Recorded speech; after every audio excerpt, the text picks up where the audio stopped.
I just love you, and I love the conversations we have. I think there's an opportunity to really create some openings for people to see that life is the gift that it is, and being here is the gift. And we're always in the moment. Every moment we have the choice to either have it explode into possibilities or fall into the dark domains of what we think we should do. And you know me, I'm a strong believer in who we're being determines the quality of our life, not what we're doing. So if we can get this who we're being sort of tuned in and in focus, all of a sudden our life is a different life. And actually, life becomes a privilege to be in and honoring everybody else in it. It's so funny. Sometimes when I'm at the grocery store and the cash register person is there, I said, do you know what? All your entire life, ever since you've been born, has led up to this moment where you and I can meet and thank each other for being in our world together. And they sort of look at me crazily. And then all of a sudden, yeah, that is right. And then they won't stop. Can't get out of the cash register line, the fruit, the ice creams.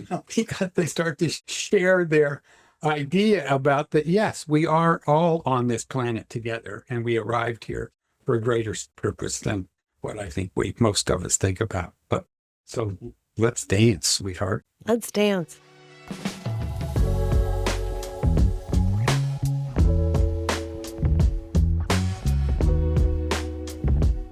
This is Laura Gates, your host at Surrendering to the Signs. I'm here with Joel Kimmel, who has been a longtime mentor, friend, colleague, and well-respected executive coach, facilitator, working with some incredible people in the world, doing incredible work in the world, and I'm blessed to call him my friend.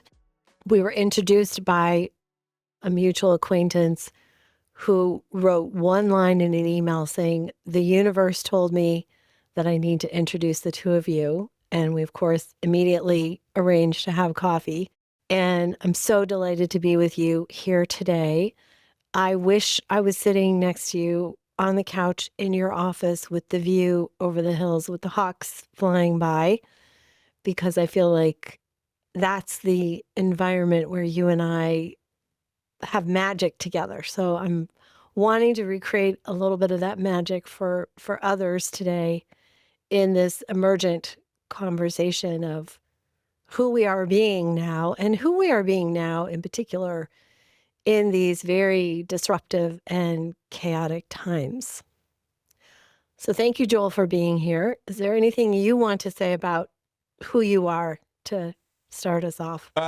Thank you for having me, first off, and having the opportunity to just share our stories together and see what happens out the other end of this recording and these conversations. I think, a lot of times, I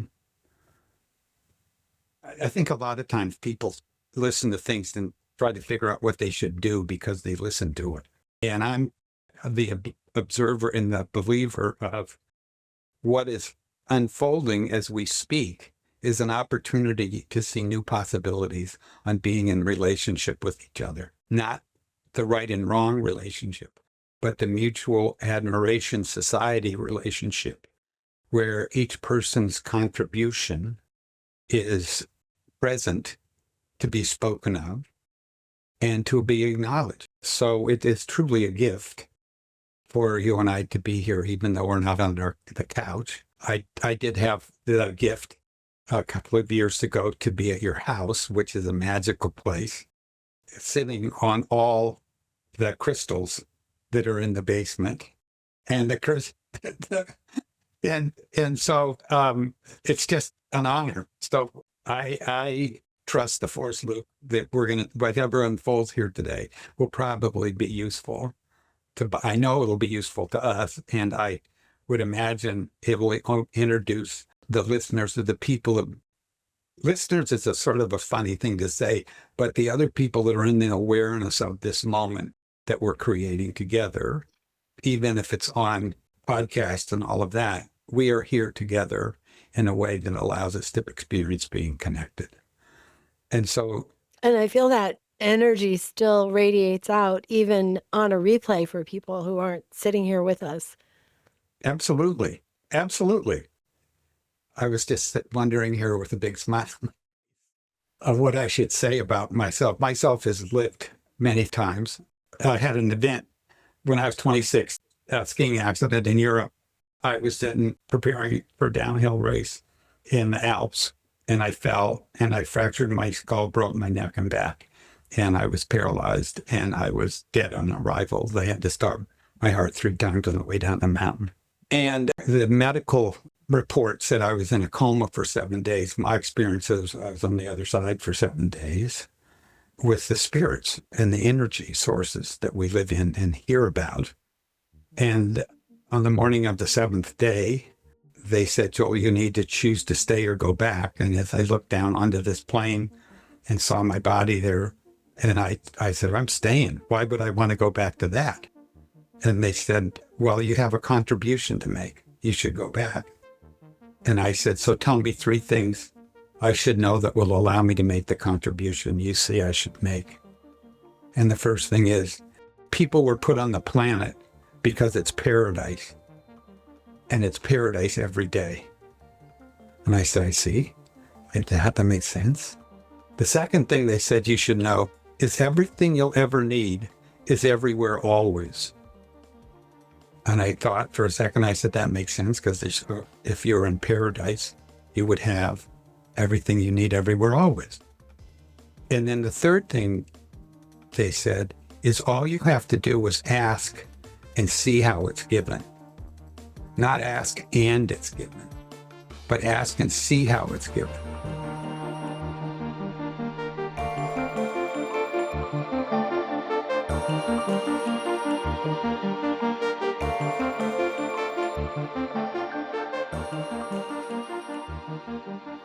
And so when I tell this story at times, I use a story about a person has a food bank and it's getting really, really busy, and he wants a new pickup truck to deliver more food.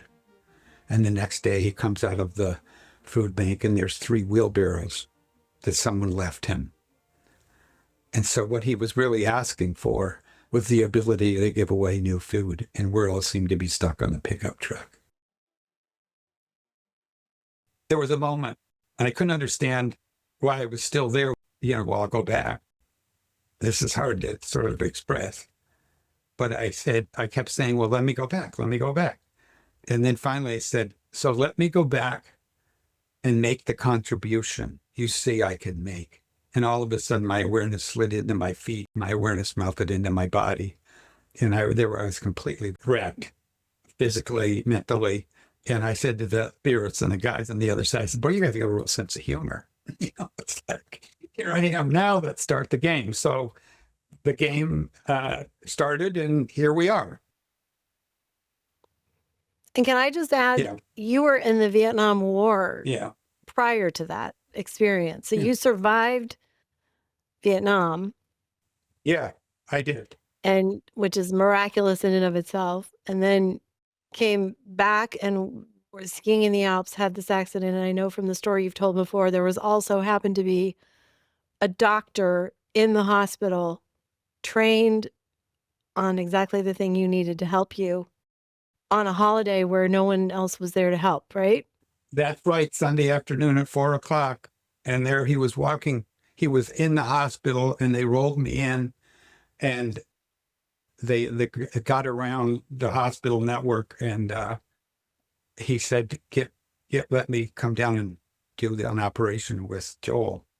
So he got out of his bed and came down, and there was he was a patient. And he's a doctor, and he was actually, there's 2 doctors. There was one doctor that got out of bed and came down and ran the heart-lung machine to keep me alive.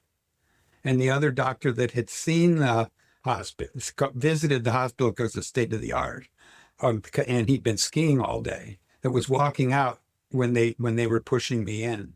And he looked at me and he said, get me an operating room. He was the best neurosurgeon in Munich, which was 100 miles away.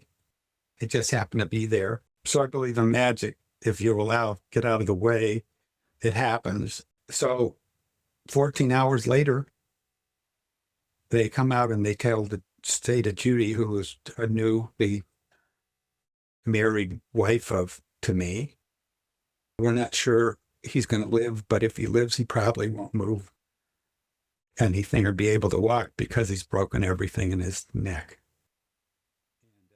So Judy went home at 22 years old. Marriage in those days was really early, and I wasn't going to miss this one. She's such a beautiful, wonderful human being. Like, how not do I get to marry her? That's one of my best moments in my life, is when we did our marriage ceremony.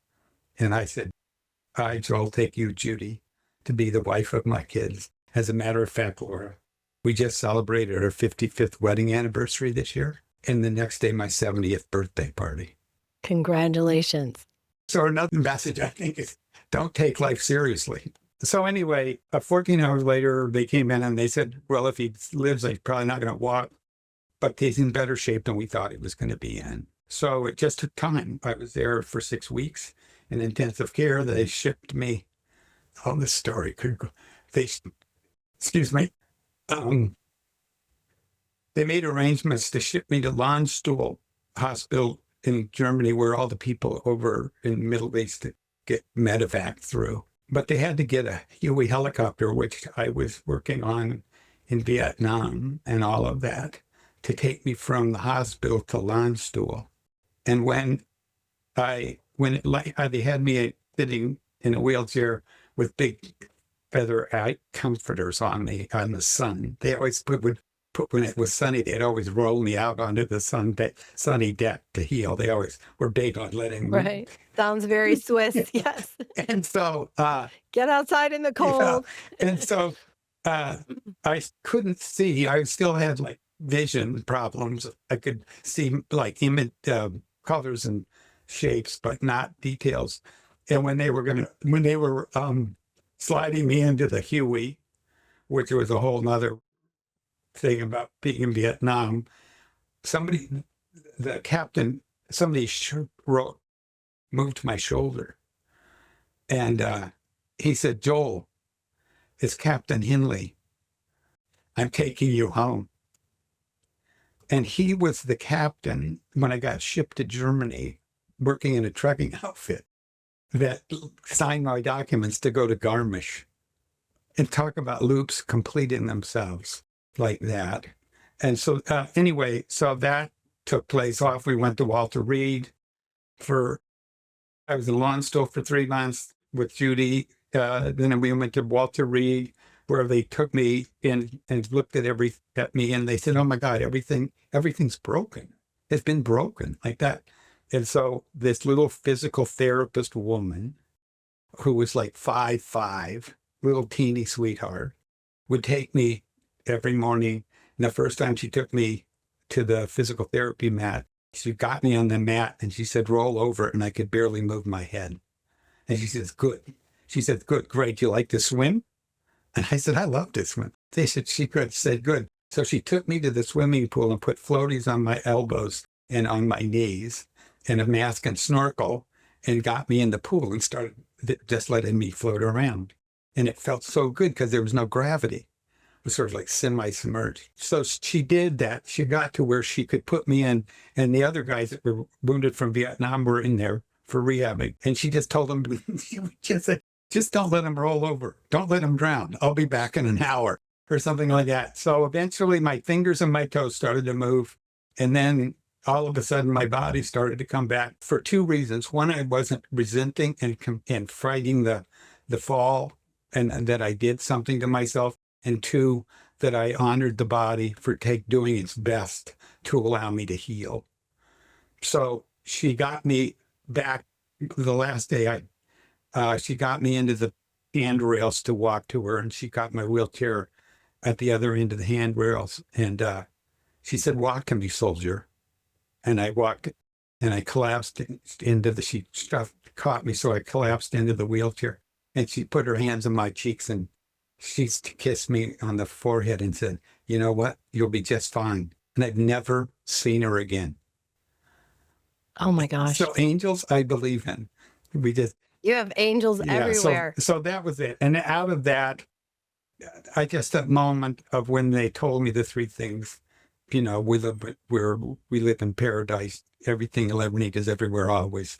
And just ask and see how it's given. I have lived my life on all those three things and all the time, and everything works out. It seems like to me, instead of not working out. So Laura's skeptical mind is like, well, this is not paradise. Like, people are starving, people are hungry, people are living in squalor. Like, how can it be paradise? Uh, Actually, I think the shift that took place, rather than living in a two-domain world of right, wrong, good, bad, like, dislike, I was supported in moving into a both and context of living. I can see this if you can see this. If we can both see that, can we see this together? So I think it's a powerful linguistic move is to not try to right wrong, like things. No, it's right, it's not right, I'm right, you're wrong, and all of that. And instead of saying, well, let's see what is wanting to happen here in this conversation, and which way do you see it unfolding? Different requests of communicating with each other, which opens up new possibilities because their body is at peace because it's not in conflict about its point of view. It's actually moves to excitement because someone's going to hear what else it has, what other ideas it has are possible to talk about. So, that's what you said that the world is. I think it's in a pretty tipsy-turvy place now. What I'm doing for my well-being and is being responsible that I can make a difference that is important for me and other people and see how it unfolds in the greater world. I do my best, which is not easy now, to make either side wrong or right, because I think that's where the you or I lives in most of our resentment and despair of our condition in different places of the world. So you just see through like a lens of love, non-judgment. Yeah, but that love sort of gets cluttered up a little bit about emotional connection of what is true love. Well, you have to be calm, you have to be excited, but what about all the rest of the time? Things like that. I think there's another way of being in the world, and that is being honored to be on the world with everyone else, because everyone else in the world has a contribution to make, both to you and to themselves when you meet and even see each other. How many times when you're in the intersection in your car and the woman or the man in the other driver's seat on the other side is looking in your eyes? Never. Really? Yeah, well, then I'll stop bugging those people. Maybe in your world it happens. No, It doesn't happen in my world. I see it as the possibility that is present, that is waiting to be realized. And yeah, I get upset and mad, but I do my best not to blame anybody. But I do think I'm in an experience of honoring the moment where it's exactly the way it is. And in the next moment, we can create a new interpretation of it or a new way of being about it linguistically, rather than being trapped in the just you or I or, yeah, right, wrong side of the world. So one of the fields you work in is conflict resolution work. And I would assume this plays a big part in that helping people to see each other in the way you're describing here. Like, see each other's contribution. Is that what you're saying? Like, seeing each other as a contribution, acknowledging what other people are bringing, not just the judgments we have or the anger we have. Yes, is one answer to that question. I think when I work with teams, we work on who the team members are being about the team rather than what they are doing for the team. The doing side is what that they get paid for. And the being Right. and the being side is what keeps the team together and productive. And you only need one person that's not being aligned in the team that affects the production of the entire team over and over again. And most of the time, who's ever in charge is leery of firing them because they'll make commotion, and he will have to stand up for his right to be the manager or the team leader or whatever it is. I just think when you're working with the teams on who they're being for each other, there's a whole different quality of trust. Because, if I'm being who I'm being for you, Laura, is an admirer of your work that you do to the world to have it be a greater place for most everyone to live in. The courage that you take to go into meetings with people that have flown to the moon and come back as if they were your next door neighbor and all of that. And I think who you are being in the world is an opening for other people to experience that in themselves and be willing to share it. And then when that starts to be present in a team, all of a sudden, the productivity goes up in the team. The joy of being there, even if it's tough, someone will say something, the whole team laughs and off it goes, and more production shows up.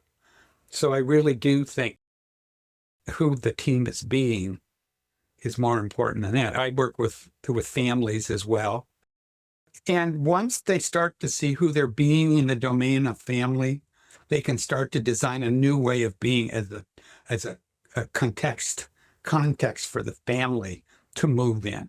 Not by having Bobby do this and Janet doing that, but having Bobby express his interest in A and Janet in B and mom and dad in C and D. Because it all contributes to the quality of being of the family and the contribution it's there to make. So one of the things I talk about a lot, and maybe I'm trying to find this thing you're talking about through this language of the zone of genius.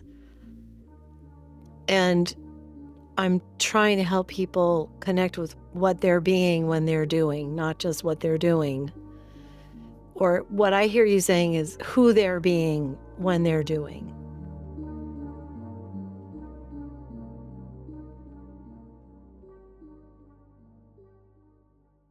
Like, thank you so much for what you just said about me. And I could tell as you were saying that, like, if you were my teammate, which I guess you are in some regards, because we're on Team Planet Earth together, just hearing all of that, I felt very seen, right? I felt very validated, acknowledged in who I'm being. And so is your premise that if we all did that for each other, we'd all be in a better place? Yes, but yes, is my answer.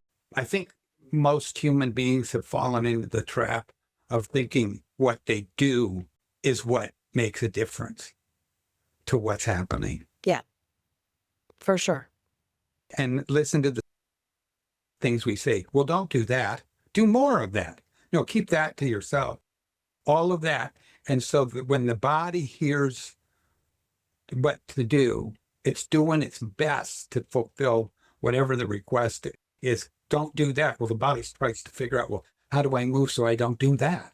And then they say, but do this. And then the body's confused to some point about what to do next. And like that, if I say, Jude, can you see how this would unfold if we just step back for a moment and saw who we're being about it? And now you feel your body go peaceful. Mm-hmm. And the other side of it, Judy, stop doing that. It upsets me. And the body goes right into angst and anger and confrontation. So I think starting to use more being words in our relationships opens up a new possibility of altering the way we have found ourselves being automatically driven to do something differently without any thought as sort of a stimulus response mechanism in our world. And I think people are sort of gotten to the end of, I don't know how to say this. I just think it's difficult for people to believe that what worked in the past is going to work again in the future. because our world is totally different. We're connected everywhere, always. Yeah. And we all have our own points of view and all of that stuff. But I think the conversation, when you shift it to, so, well, who do you see yourself being about this? And usually, Laura, you and I know this, as coaches and all that stuff, when you ask a being question, their eyes go above the horizon line. And all of a sudden, you can see the sparkle in their eyes that they're starting to invent a new vision that they can see themselves being as they speak. And as that vision starts to be revealed, their body goes into relaxation because it can see itself doing those actions, not because they have to, but as a contribution to being part of the team of humanity on the planet. You see that? I see that. Sorry, I'm laughing because you're so cute. It's so fun. I'm seeing that and I'm seeing that. Because I feel I'm in a moment in my life where some things are ending and some new things are probably going to be beginning, but I'm more with the endings than the beginnings. So just listening to you say that has me going to this place of, yeah, I've been trying to think like, what do I do versus, well, who do I want to be for the world now?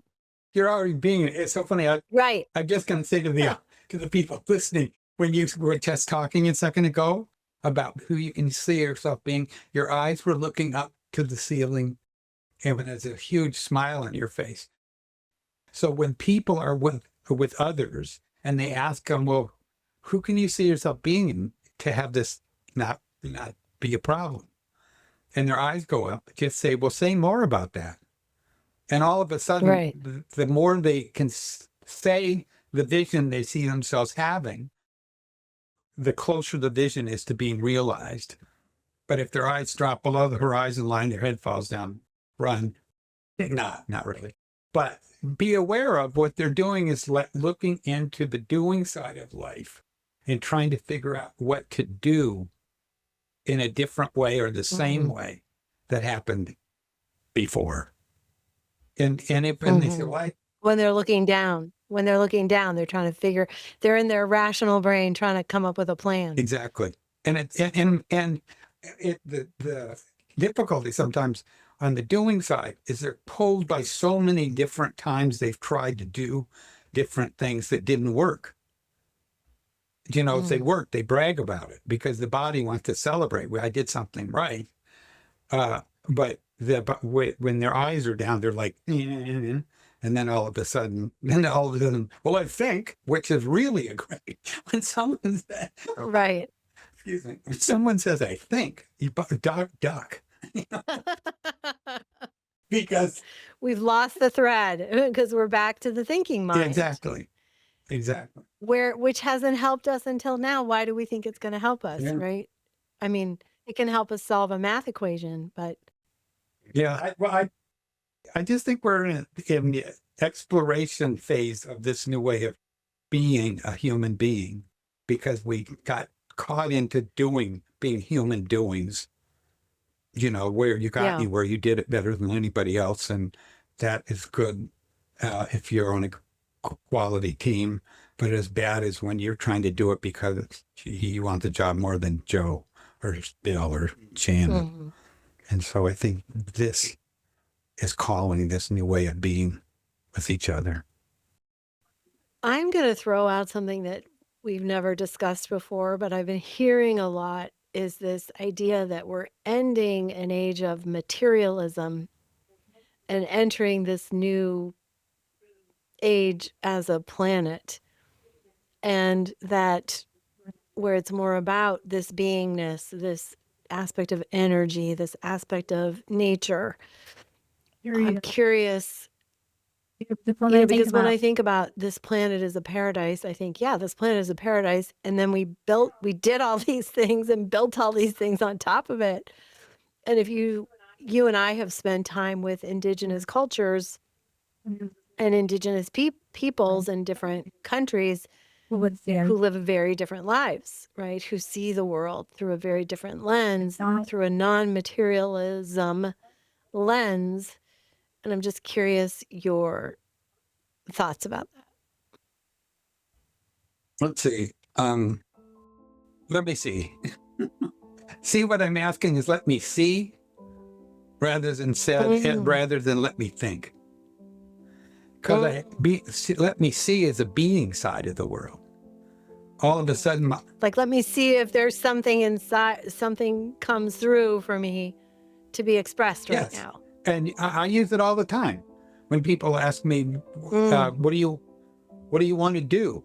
And I say, well, let me see for a second. And I wait until the vision of whatever wants to happen starts to reveal itself. And then I can choose to either get on that wagon or make a counteroffer to a different wagon that we both could get on. Where is it coming from? This? Well, I think it's Seeing. coming. Our being has always been present, but it's been beaten to death with the doing side, as the survival side of humankind. You know, let's see, Laura. But when you say, let me see, where are you going? Where are you seeing from? Good question. This may sound strange, but I think what I'm seeing from is the void. A void that, when called upon, generates possibilities from the being side of our interpretation rather than the doing side. I do. You look up, and when I say let me see, that's a request of being able to see. I usually don't say, well, let me see what to do. Just say, let me see. Right. But also, you're not saying let me think, because that goes right to your own brain, and that assumes that there's some answer inside your brain. And when you're saying let me see, you're reaching outside of yourself and that sources you with information. Yes. It's the untappedness of our world. It's untapped because people have been so busy trying to figure out what to do. They haven't taken time to say, let me see, which you're speaking to the void. This is a great way to say it, which you're inviting the void to show what it can see from a grander view, bigger perspective, unlimited horizon, to bring into existence probably in a new way that you've never seen before. And then your body gets connected to it because it's never happened before, and it can already see the vision unfolding. So it gets on the horse with you, and off you go, and allowing it to unfold. It's a really good question, Laura. I think I don't want to talk about it, but I'll say something. I think we have a relationship to the awareness we live in. And I think that we're starting to recall on that awareness to open up new interpretations of our present situations and ways of being. But you can cut this out because I honestly think of what's starting to be revealed is that awareness that we have to the awareness we consider ourselves to be. Or I could say the consciousness we have to the consciousness we consider ourselves to be. Because I think which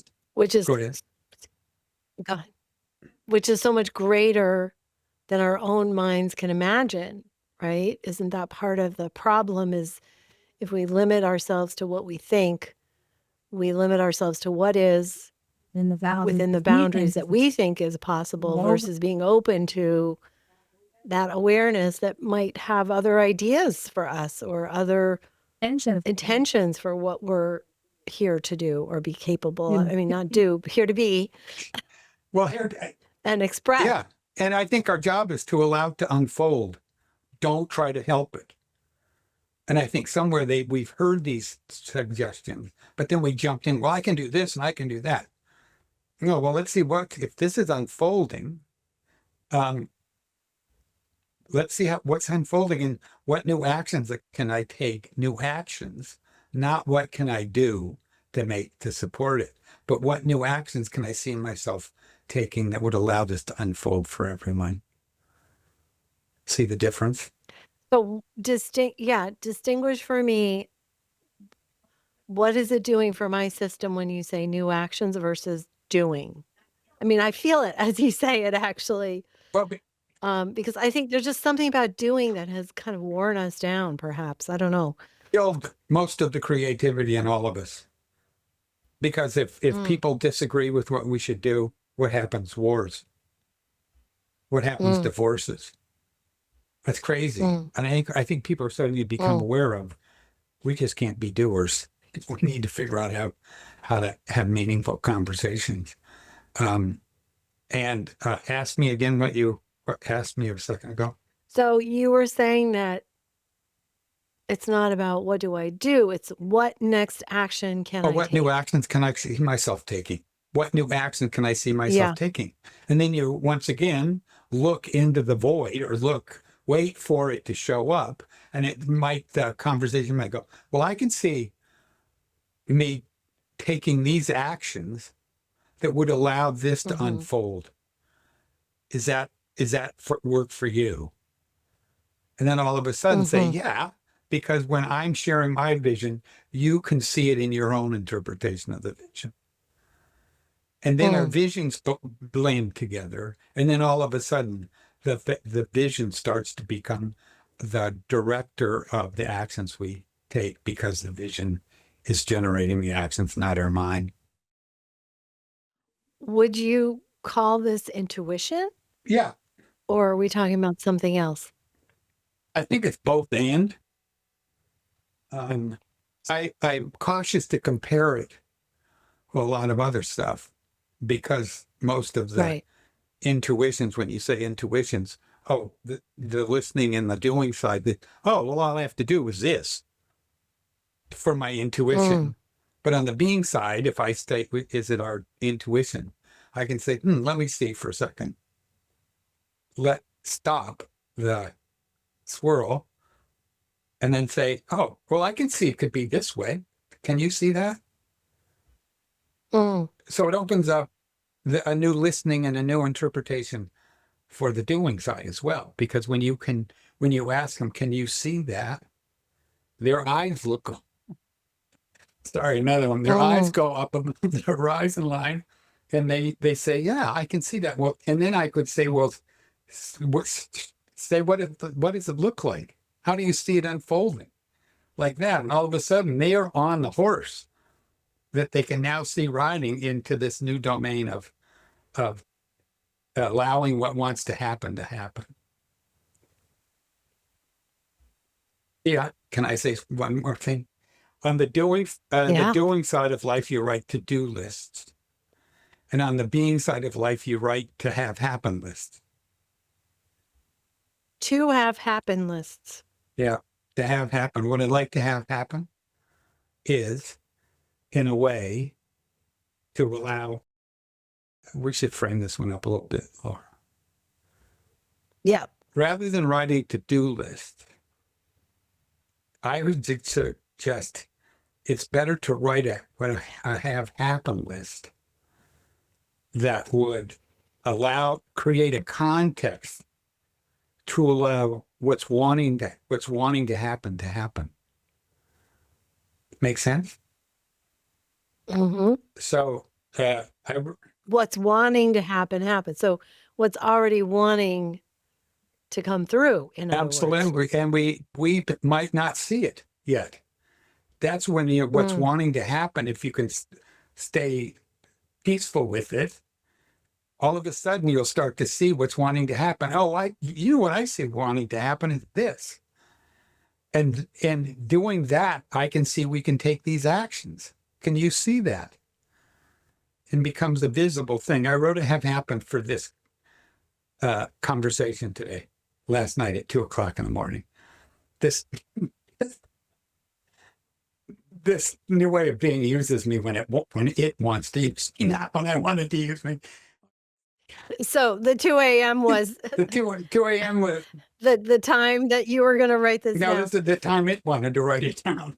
I was sound Right, asleep. I right. woke up and it says, Joel, what I'd like to have happen during our podcast with Laura is to have the listeners see new ways of being and observing their everyday life.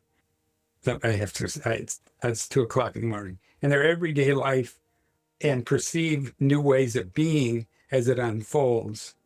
Discovering new ways of being opens up new possibilities that will allow me to make the contribution I have come here to make.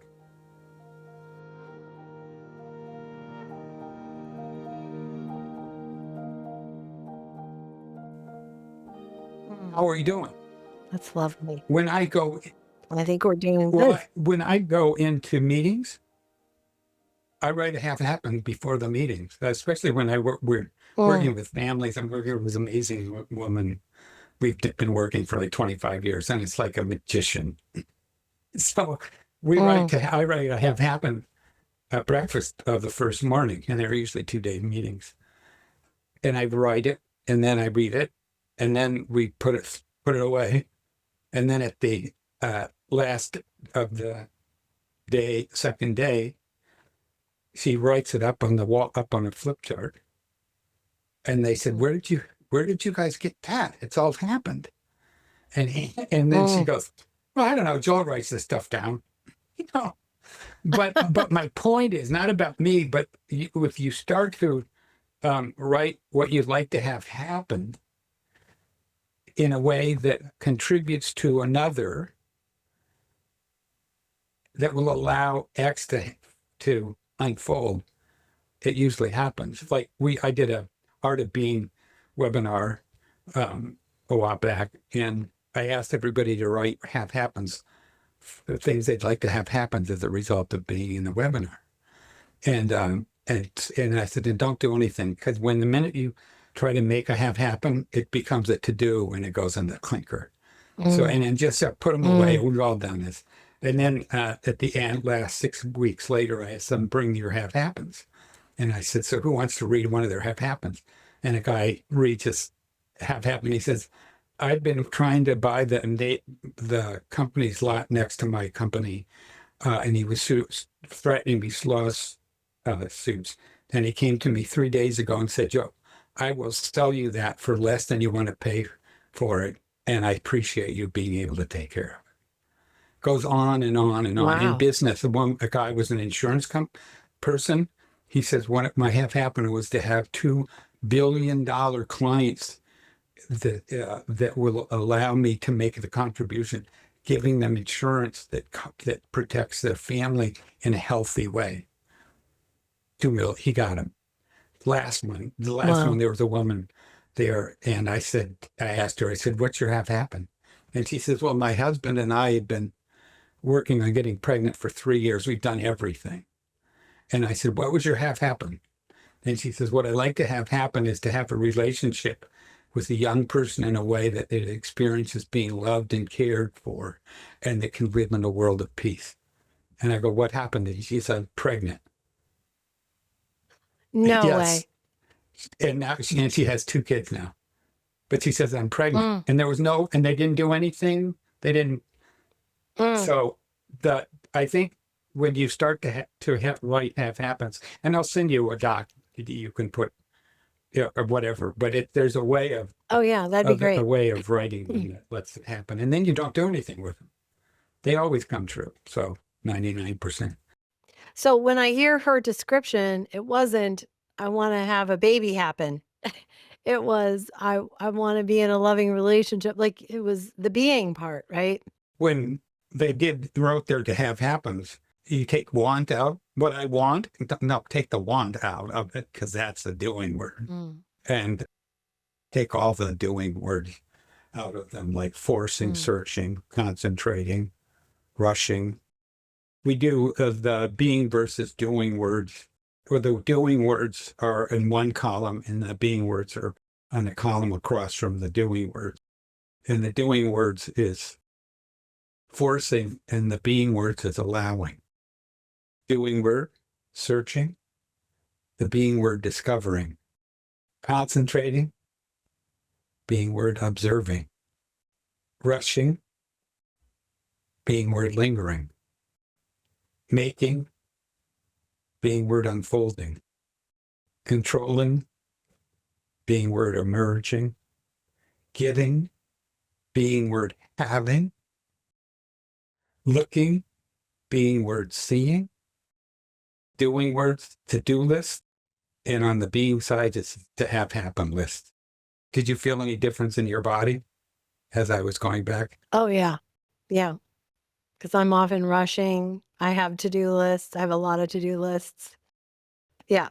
What I have a strong recommendation is to start to write to have happen. Mm. What I'd like to have happen is just a statement of what you would like to have happen.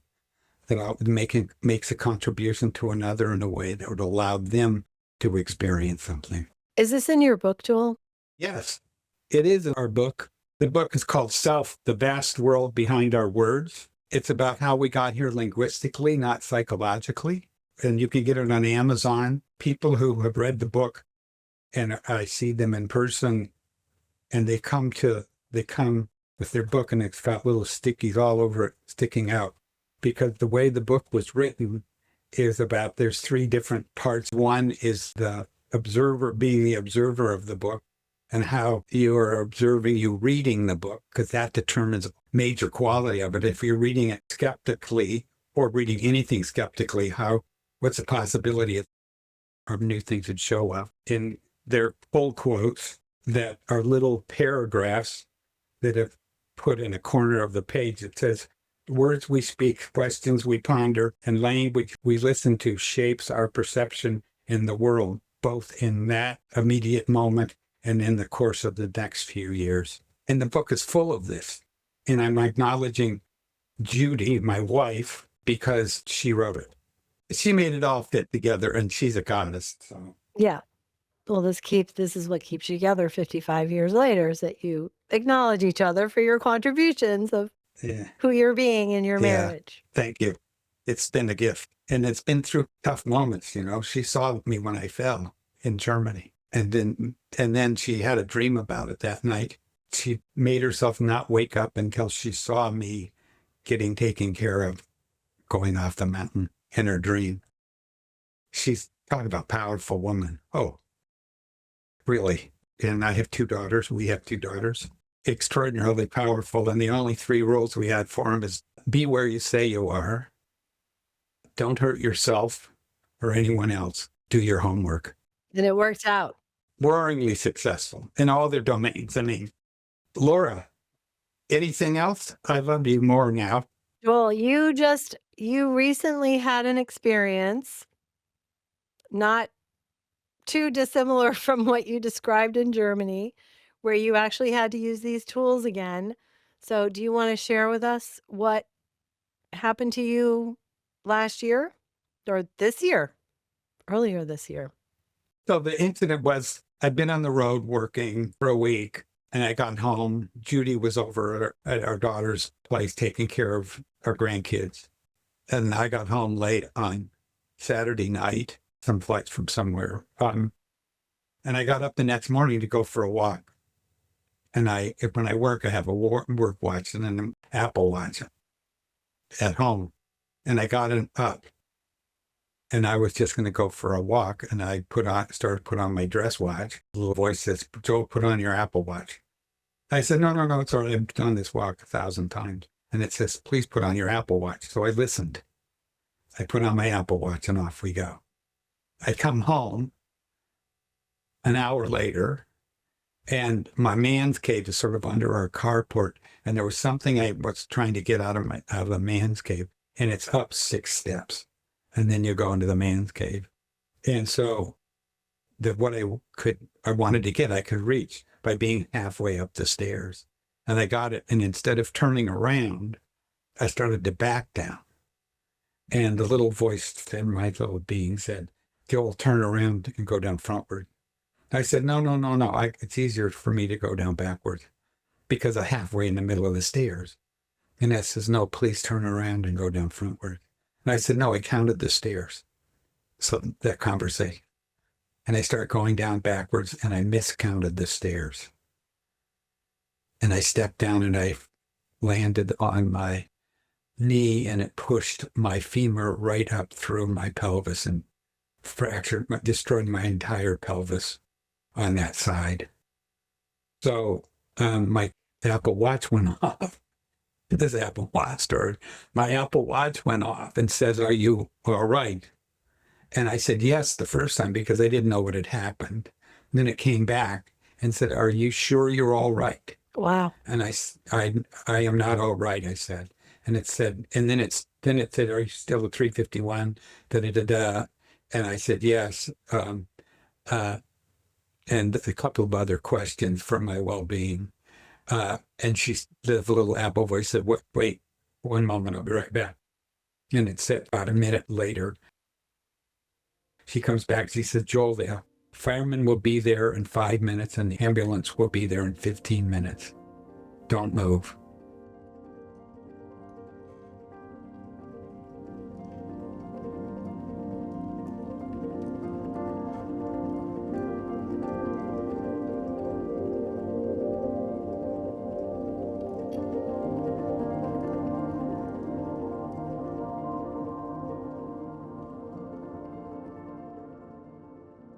And I come, and here comes 5 minutes. Here comes the fireman down with the stretchers and all of that stuff. Then I called Judy on my Apple Watch and said, "Jude, you should come home. I've fallen." And so she comes home. They're loading me up into the ambulance. The ambulance takes me to Marine General. They take an X-ray, and the X-ray technician says, "Oh, it just looks like a bone bruise." The doctor comes in and looks at his, no, his pelvis is completely fractured. He needs to go to UCSF immediately. So this is another magical story. Judy rows at marine rowing, and those big boats, hates and all that stuff. And one of the women that she rows with heard that I had fallen and I needed to get into UCSF. And he said, "My son, Seth, is skiing with one of the doctors that works in that department at UCSF. I'll call Seth and see if he can have him get you in." They're on a chairlift in Aspen, going up a chairlift. It's called Seth. Seth hands the phone to his mother. She tells him what happens. He hangs up and calls Dr. Candemir, who is in the top 5 surgeons in the world that does this work, and says, "Can you get Joel in to the UCSF?" And they did. Then they brought me in. It was at night. It was sort of a dark, sort of like in Vietnam at a medevac tent, sort of like, I got a flashback. And I said, "And don't forget, pack what I need and bring my running shoes." The next morning, they come in and start the operation. Candemir come in and told Judy and I what they were going to do. And he started to walk away, and then he turned around and he stopped and he says, "Is there anything else I should know about Joel that you think I should know that I don't know?" And Judy said, "Yeah, he had a skiing accident and died in Germany," and told him. He goes, oh, thank you very much." Middle of the operation, Candemir, it's a 7-hour operation. He was in it 5 hours, and my heart stopped, and they couldn't get it going again for 6 minutes. And they had everything open in my cavity, working on my pelvis, the wire and bolted back together. And I heard this deep voice, Laura, that said to me, "Joel, we might not be coming back this time." And I just woke up, what? They're playing for keeps on this one. So I think there was a shift in my awareness or consciousness of, you better pay attention, Joel, or we aren't coming back. And then the nurse comes in and just touches my chest. And this is after 30 or 40 minutes of trying to get it to go, touches my chest, and it started.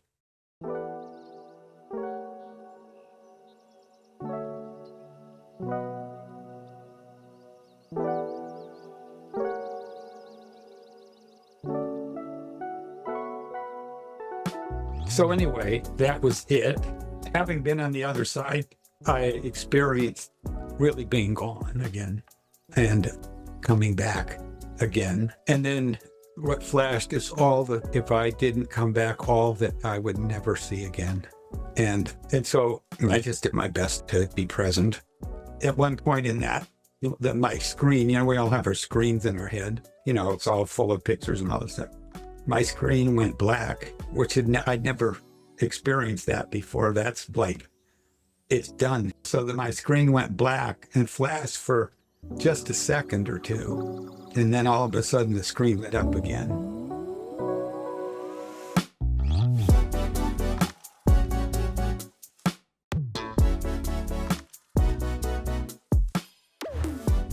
Like it is now. I made a promise when the doctor came in 3 days later to show me what they did, and it's astounding. He was so proud. He did 2 hours of work in 45 minutes. And his team said they'd never seen a move like this. And I said, and they had me in a rig sort of so I could sort of not stand up, but look like I was standing up. And I was looking, and my head was looking down between my feet, and I had a flashback of being in Garmisch when they said that, Joel, you might never walk again, but you're going to live. And I started to weep. And then the physical therapists that were holding me said, don't worry, Joel, you just need to work hard. You really need to make sure you're doing what we're telling you to do and all that. And my body stood up straight up. And I said, no, wait a second. My body's going to be on a journey, and I'm going to be in a journey. My journey is doing exactly what the doctors tell me to do and take the medicines they tell me to take. And I had my hand moving forward and on my right with my finger sticking out, and on my left side, I said, my body, what its job is to do on this thing is to do everything exactly like the physical therapists tell us to do, and do everything like that. And all of a sudden, somewhere our body will come together again, and it did.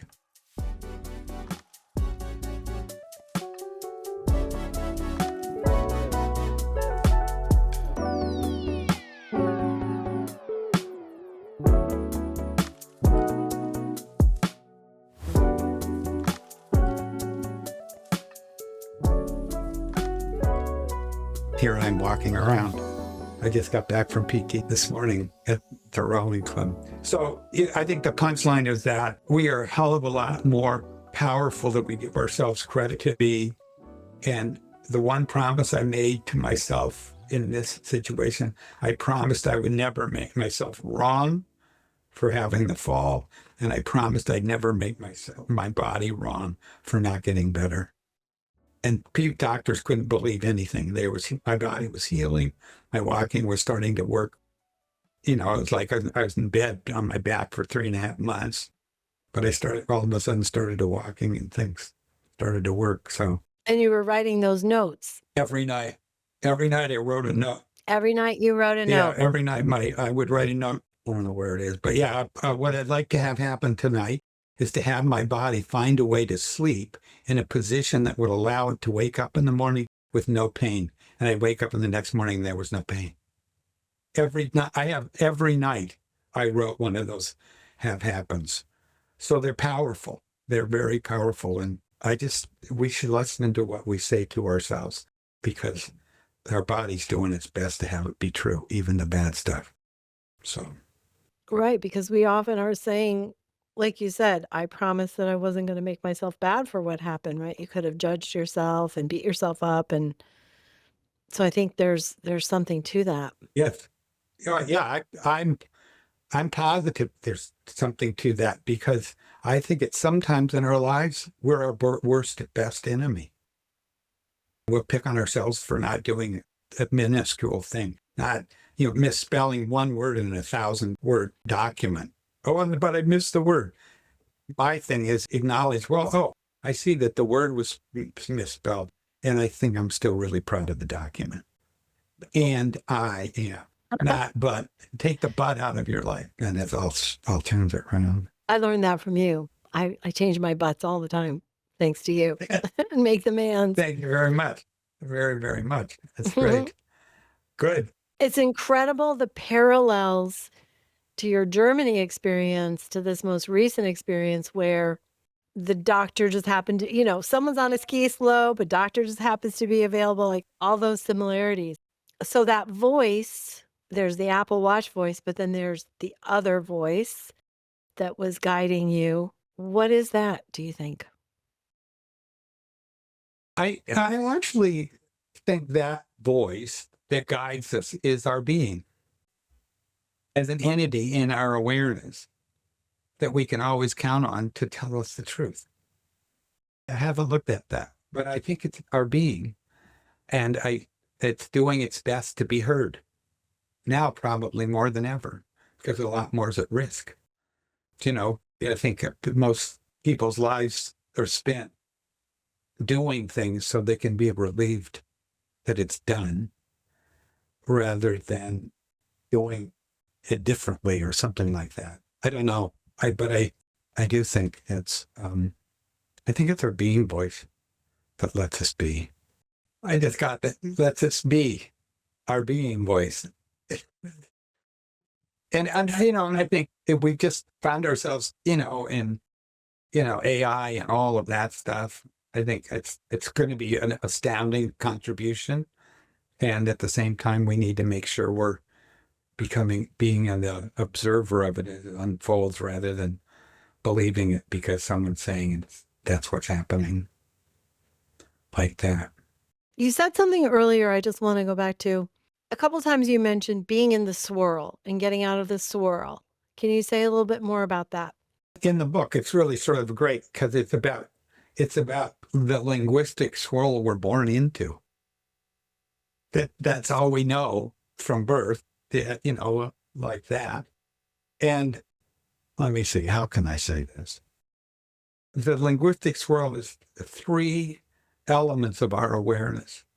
The one is the awareness that we are present, we are here, and this is our world we live in. Our internal conversation, it starts right at birth, like that.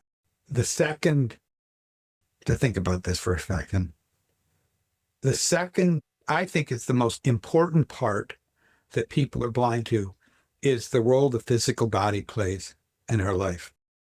Because when we say whatever we say, it takes that on. If you say, I'm sad, what you just say, I'm sad. All of a sudden, your body goes, I'm sad. And then I say, well, maybe I'm happy. Your body goes, hey, I'm happy. So I think people are blind to that aspect of their interpretation of life, is it's exactly the way you say it is when you're saying it. Then your body will do almost anything to try to please your awareness or your little voice. So it gets some benefit from trying to do that. The little voice in our head, the nattering, whatever. What do you call your little voice? I guess my intuition. Yeah. So what do you call that's part of it. What do you call it when it's bothering you? Trying to think. Hold on. Let me see. Good idea. Good idea. Well, like lately it's bothering me around, are you sure you want to drink that caffeine this late in the day? Are you sure you want to put sugar in that? Right. Like places where my body is actually, I'm self-sabotaging, as you talked about at the beginning. And there is a little bit of a nagging voice Yes. that's like, have you thought that through? Yeah. Or why are you doing that? Like that. So that little voice, Mhm. I suggest, is in a closed system because it can't see out, using the closed system to fix the closed system. Mm. But it is. And it's that little chattering in our heads, right? Then when you start to doubt yourself, it's also the one that cheers when you're doing great things. Yeah. One way to calm the little voice down, I found, is to acknowledge it for keeping an eye out on what I'm doing. Like, yeah, thanks for keeping an eye out while I'm doing that. Just take care of that over there. So you enroll it in doing what it's doing. And then you say, and over here, I'm working on this, and I'll keep you posted. And eventually, Laura, they disappear or they come to one voice. Mm. But you have to acknowledge this one because it's in a blind system. Yeah. And all it needs acknowledgement that it's doing something right. And then it calms down. Phew, they're safe, like that. So it's the internal voice, the conversation, the physical body, and the physical body responds to every sound, every breath, everything like that. the automaticity of the body, the automatic reaction to everything in the body triggers the little voice. Sorry. I mean, I've lately been kind of even by name, acknowledging myself like, good job, Laura. Exactly. And that really is like a positive reinforcement, against all that negativity that we do, right? Like, you're an Yeah. idiot. Why'd you do it that way? It's like, oh, Laura, you're doing really good. You did a good job there.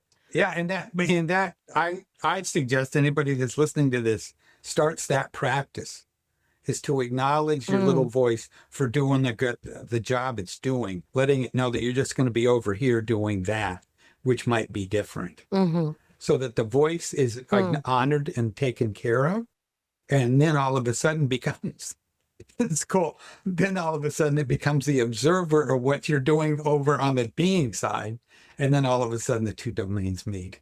And then the last part of the perfect storm of living in language is this assessment of all the stories we have, the good, the bad, the ugly, and all of that. And all three of those are happening all the time, simultaneously. And when you have a bad day, that's when all three of them are rolling along. You have a little bad negative voice and you're listening over here. Your body's stiff and angry because you ran too far the day before. And that reminds you of X in the past. So the way to sort of get out of that is take a breath, as we all do, and then become, as I say, become the outside observer, that whole thing that's taking place.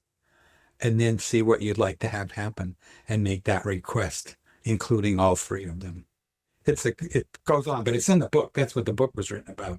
The automaticity of our bodies and all the, not intellectual stuff, but all the sort of linguistic actions that generate the discontent, but also generates the satisfaction and excitement about living. And, if you want to change your world, change your words. You just demonstrated. You say, I stopped saying that and I'm saying this. And all of a sudden, we really are the author of our lives by what we say. And I do my best in it. Yeah, like I poured myself a glass of water for this call versus made myself a cup of black tea with honey, which is what I normally would have done. That's right. I love that. Yeah. So but it's, and then Laura, I would suggest strongly that you acknowledge yourself. Thanks very much for having me drink water today. It tasted great. So your body, you can feel your body. You feel your body just then going, ooh, thank goodness. Yeah. Thank you for hydrating me. Yes. Yes. And so when we're talking about our linguistic world, we're talking about all those phenomenons, the internal voice, the body, and the assessments and the systematics that we have, and acknowledging them for doing what you would like to have happen, or cheering them on for not doing what you would like them not to do. We're the kings of our world, or queens of our world, depending on those practices that we pick. And I love that you're doing all of that stuff. Makes me have to go back and do more of that for myself. And we have just one last thing, Laura. Well, and when we're in the swirl, also, we're not present. We're not in our bodies. We're caught in our swirl. Exactly. Right? Exactly. And the other wordage is, instead of saying I'm in the swirl, and when you say I'm in the swirl, the body goes crazy because it doesn't want to be in the swirl. Let me out of this place. But if you say, it seems like I'm in the swirl, your body has no command to do anything, because seems like doesn't create action. It creates a pause. So it seems like I'm nervous at this point. And you were, yeah, I am. And then you could say, and I can see this is a possibility. Let's go that way. So if someone's upset and you say, it seems like you're upset, it would land differently. Yeah. And like, why are you angry? Yeah, but that's the bait. The little voice throws out. Well, you find out why they're so angry. I would say, it seems like you might be a little upset. Instead of going, you're upset. Judy, right? But Judy, let me see. Judy and I have, over the years, have found out when we have a disagreement, which we never do. No, we do. You live with powerful women. They like things the way they are, and I like powerful women. But we always work for understanding their point of view rather than trying to be right. Right. So when you can understand another person's point of view, you will also be able to see what new possibilities there are that we can move to take into consideration and to move forward together. There's times that we're being this real meaningful and emotional conversation, and I couldn't understand her point of view. And she would get more and more frustrated with me. And I said, but no. Just listen to me for a second. Please let me see what this looks like to you so I can see if I can see it. And then she'd say it a different way. And the minute I got the new interpretation of it, the whole conversation almost vanished. Like, oh, got it. And now off we go again. Mm. So that's a whole nother conversation about relationships. Not just trying to be right over each other, but really hear each other. Yeah, and honor their interpretation. Yeah. So, gracious thanks. I experienced being heard in a way that I have not been heard before, which honors the reason I came back from both of those times I died, is to make a contribution to the quality of life of others. And it says those three things they said. And when that's in Germany, we're put on the planet because it's paradise. And it's that every day. Everything you'll ever need is everywhere, always. You can see it when you stop talking. And the third thing is ask and see how it's given, not ask and it's given. And then honor the fact that it has been given. And then life unfolds in a different way. It's miraculous. People start to see it pretty quickly.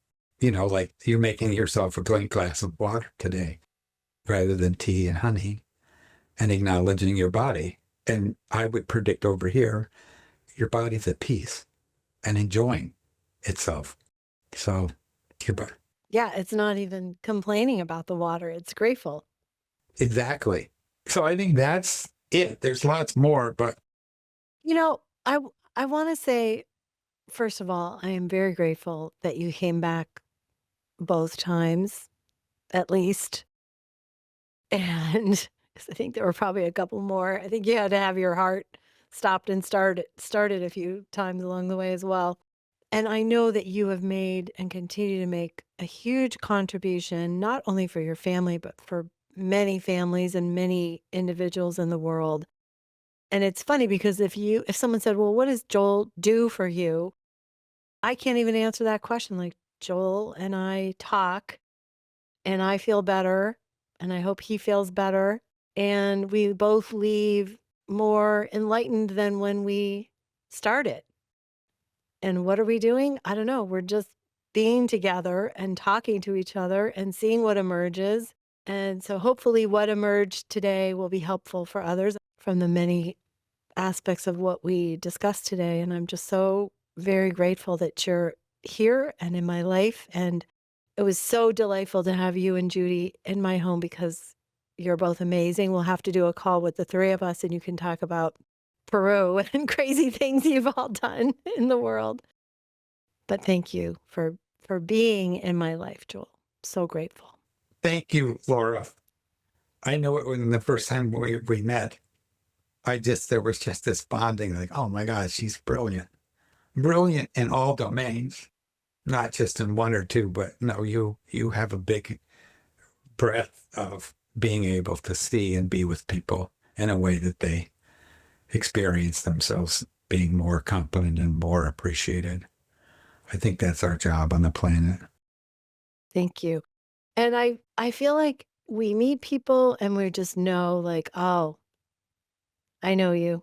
In many ways, like you were sent at exactly the right time for exactly what I needed, for exactly the medicine I needed in this moment.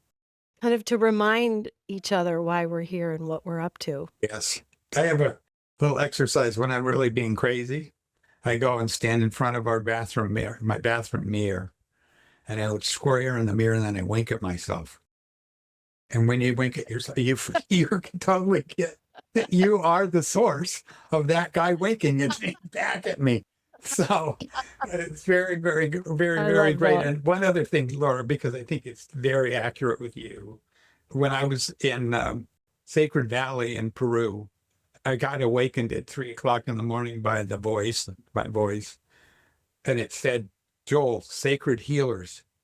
And I said, yeah, I got it. And it says Sacred Healers. And I said, I got it. And it said, Joel, start writing what I'm telling you what to write. So I got up and I got my notebook out, and I was writing, and Judy was over there. What are you doing, Joel? I said, I'm writing. And so I wrote a different word than the voice said to write. And the voice said, no, don't use that word. I said this word. And so I wrote it and said like 5 pages. And he said, and I took it as the deepest compliment that anybody's ever given me, that he said, Joel, you're a sacred healer, and you will know them when they come, those sacred healers. So thank you for being a sacred healer. Joel, you sent me a picture of yourself with a sacred healer, a shaman in Peru. And sometime after that, I was in Peru and I was with a shaman. My sister Janice took a picture of us, and I looked at the picture and I said, this looks like the guy that Joel was with. And I went back and I found the picture. You and I had been with that same person in Cusco. And then you called me on your cell phone, and showed him my picture. Yeah. And he started screaming, sacred brother, sacred, when are you coming back? When are you coming back? It's like, no, Brasilia Brasilio was Oh the my guy. gosh. Yeah. The things we cannot make We up. cannot make this stuff up. Yeah. Amazing. So enjoy the magic that we live in. Don't try to figure it out. So it's always there. So we will put a link to your book Thank you. down below. And then also your Joel at joelkimmel.com. Yeah. If people want to reach you. Yeah. I have a document about writing to have happens. Can you see this? That's the doing and being words. Yeah. If you want to do it, just about how to shift between them like that. But they can go on our website, Kimmel and Company, andcompany.com. And if you sign up, you can download our book. KimmelandCompany.com. Yeah. Okay. And download our book of leadership, book that is about how we live in language and business and relationships. And it's a little teeny. Wonderful. One thing. Wonderful. Lord, thank you. Thank you. Thank you, everyone, for being here with Surrendering to the Signs. I'm your host, Laura Gates. Come on over to surrenderingtothesigns.com. You can download our free e-guide on following the signs. You can find us wherever you listen to podcasts. We're on Spotify, Apple, YouTube, you name it. Please continue to share. I appreciate all the positive feedback, and we'll see you in the next episode. It's another day to live another fairy tale. It's another night to drink and then forget. Hold on, tomorrow won't wait around forever. Come on, regret will bed another stranger if you fight. We only have a day tonight. We only have a day tonight. To live and never pray, to play and never die.